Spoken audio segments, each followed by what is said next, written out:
Makthi prej argjile sjell në formë të filmit artistik tregimet e një të mbijetuare të luftës.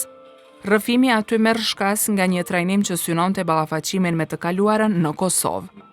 Në këtë film të shkurtër, luajnë pjesëmarrësit në këtë trajnim dhe jo aktor profesionist. Me gjithë përpjekjet për sensibilizim ndaj traumës së shkaktuar nga lufta dhe për kontribut në përballje me të kaluarën, ka plot shkarje në film që e bëjnë atë jo serioz. Makthi prej argjile është dhënë në Kineman ABC. Makthi i protagonistes kryesore, Manushes, është introja e filmit. Është veç një sekuencë e shkurtër që bëhet e gjatë në rrëfimin e saj jetësor. Është një përjetim i pafundm si shkas i momenteve të luftës që i kanë lënë plag.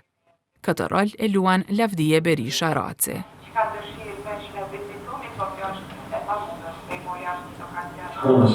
Skenat ka përcejnë nga njëra në tjetrën. Rrëfimi i një nxënëseje në shkollë hap edhe më shumë kujtesën e plagën e Manushes. Në një detyrë shkollore që ajo si mësuese ua jep nxënësve të saj për përshkrimin e një fotografie, nga Ylza merr narrativën për rrëfimin e vrasjes së shokut të saj Isës më 30 prill të 1999-s, por koherenca e personazheve nuk përshtatet. Vajza që luan karakterin e Ylzës është shumë e re në moshë për të pasur një shok para periudhës së luftës e të cilin në film e kujton nëpërmjet fotografisë, ndërsa filmi flet për kohë konkrete në shumë raste. Kjo është fotografia jame preferuar. Në pjesën e fundit të tregimit të filmit papritmas vjen një krisme madhe. Manusheja është e vetmja që e dëgjon. Një granat shpërthen pranë tyre në një natë të ftohtë pranë traktorit plot njerëz, por askush nuk e dëgjon pos saj. Vetëm ajo ka shpëtuar. Ishte shtatzën. Familja i ishte vrarë. Në mej e takoi baban e saj për të fundit herë dhe rrëfense aty e ka pa për herë të parë të friksuar. E kishte dëgjuar krismën të cilën ende e mban në mend. Isën e kanë vrarë në luftë në 30 prill 1999. Lavdije Berisha Raci, e cila e luan Manushen, ka thënë se përtej një filmi, projekti është një pjesë nga e vërteta e përbashkët e dhimbshme e popullit. Përveç temës veçantë të këtij filmi, është edhe një veçantë tjetër që në këtë film nuk kanë luajtur aktorë profesionistë. Do thotë kemi luajtur na si persona të cilët e kemi përjetu luftën edhe kemi përjetu këto histori të cilat i trajton filmi. Për me interpretu këtë role nuk ka qenë as pak e lehtë, sepse realisht na veç jemi rikthyer edhe një herë në kalumen tonë. E kemi ripërjetu edhe një herë. Do thotë gjatë xhirimeve na u ka dashur ndoshta edhe me ndërprej xhirimin për shkak të emocioneve që ka shkaktuar tema edhe xhirimi i këtij filmi.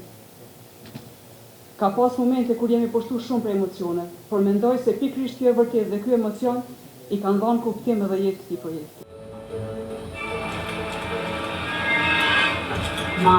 Skenarin e ka bërë Arben Veselaj. Ai ka thënë se filmi sjell rrezikimin e protagonistes qendrore për t'u vetë shkatërruar dhe se vën në theks rëndësinë e shpalosjes së përvojave të secilit si pasojë e traumave nga lufta dhe kërkimin e drejtësisë si mënyrë vetme për të ecur përpara.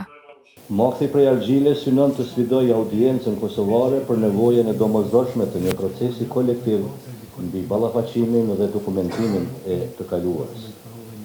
Ngjarja e filmit ilustron në mënyrë emocionale se deri në çfarë mase e kaluara jonë mund të kushtozojë procesin e ndërtimit të një shoqërie të lirë dhe të liruar nga hijet e së kaluarës.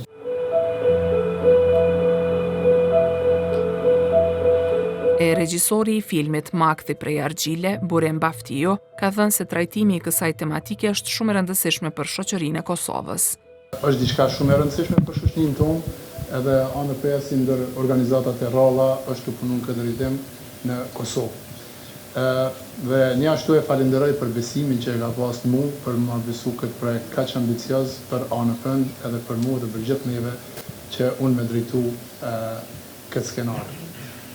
Në këtë rast në cilësinë e regjisorit. Makthi i Manushes i vjen si argjil në për të cilën ecën çdo natë dhe e përpin.